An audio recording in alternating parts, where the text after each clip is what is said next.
اور تم ہمت مت ہارو اور رنج مت کرو اور غالب تم ہی رہو گے اگر تم پورے مومن رہے۔ اگر تم کو زخم پہنچ جاوے تو اس قوم کو بھی ایسے ہی زخم پہنچ چکا ہے، اور ہم ان ایام کو ان لوگوں کے درمیان عدلتے بدلتے رہا کرتے ہیں، اور تاکہ اللہ تعالیٰ ایمان والوں کو جان لے، اور تم میں سے بعضوں کو شہید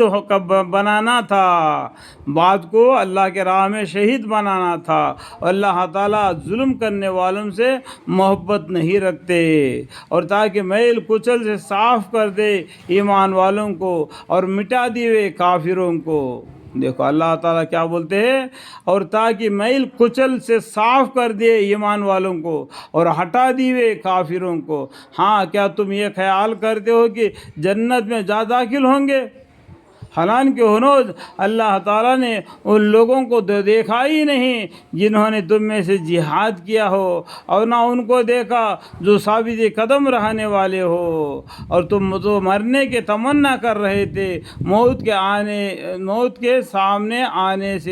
کے پہلے سے، سو اس کو تو کھلی آنکھ کو دیکھ لیا تھا، اور محمد صلی اللہ علیہ وسلم نرے رسول ہی تو ہے۔ آپ صلی اللہ علیہ وسلم سے پہلے اور بہت سے رسول گزر چکے ہیں، سو اگر آپ کا انتقال ہو جاوے یا آپ شہیدی ہو جاوے تو کیا تم لوگ الٹے پھیر جاؤ گے؟ اور جو شخص الٹا پھر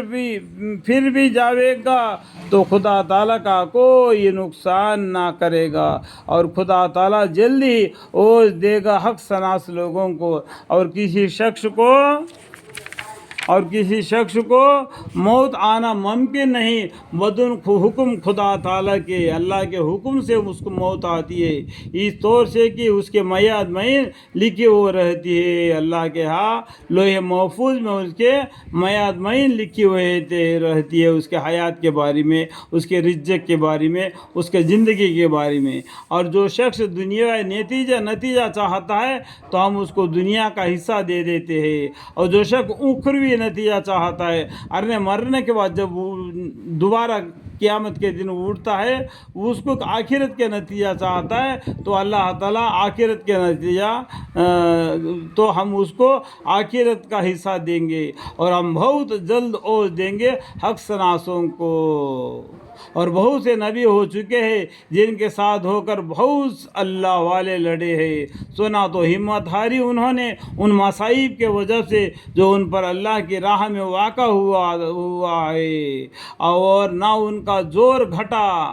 اور نہ ہو دبے۔ اللہ تعالیٰ کو ایسے مستقل مزاجوں سے محبت ہے، اور ان کی نیب زبان سے بھی تو اس کے سوا اور کچھ نہیں نکلا کہ انہوں نے عرض کیا کہ اے ہمارے پروردگار، ہمارے گناہوں کو اور ہمارے کاموں میں ہمارے حد سے نکل جانے کو بخش دیجیے، اور ہم کو ثابت قدم رکھیے، اور ہم کو کافر لوگوں پر غالب کیجیے۔ ان لوگوں نے اللہ کے سامنے دعا کیا، ربنا اغفر لنا ذنوبنا واسرافنا فی امرنا وثبت اقدامنا وانصرنا علی القوم الکافرین۔ اے ہمارے پروردگار، ہمارے گناہوں کو اور ہمارے کام میں ہمارے حد سے نکل جانے کو بخش دیجیے، اور ہم کو ثابت قدم رکھیے، اور ہم کو کافی لوگوں پر غالب کیجیے۔ اس طریقے سے ان لوگوں نے اللہ سے دعا مانگی، سو ان کو اللہ تعالیٰ نے دنیا کا بھی بدلہ دیا اور آخرت کے عمدہ بدلہ دیا۔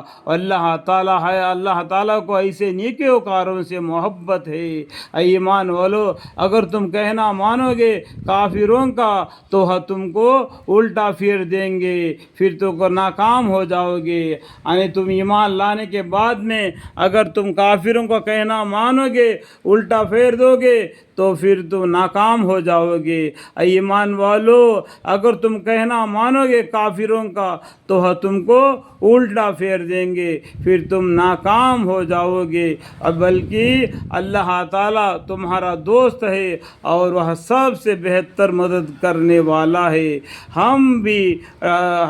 ہم ابھی ڈال دیتے ہیں ہول کافروں کے دلوں میں بسبب اس کے کہ انہوں نے اللہ تعالیٰ کا شریک ایسے چیز کا ٹھہرایا جس پر کوئی دلیل اللہ تعالیٰ نے نازل نہیں فرمائی، اور ان کی جگہ جگہ جہنم ہے اور وہ بری جگہ ہے بے انصافوں کا. اللہ کے ساتھ شریک کرنے کا کوئی دلیل ان کے پاس نہیں. بلا دلیل کے وہ لوگ اللہ کے ساتھ شریک ٹھہراتے ہیں. ان کی جگہ جہنم ہے اور وہ بری جگہ ہے بے انصافوں کا اور بری جگہ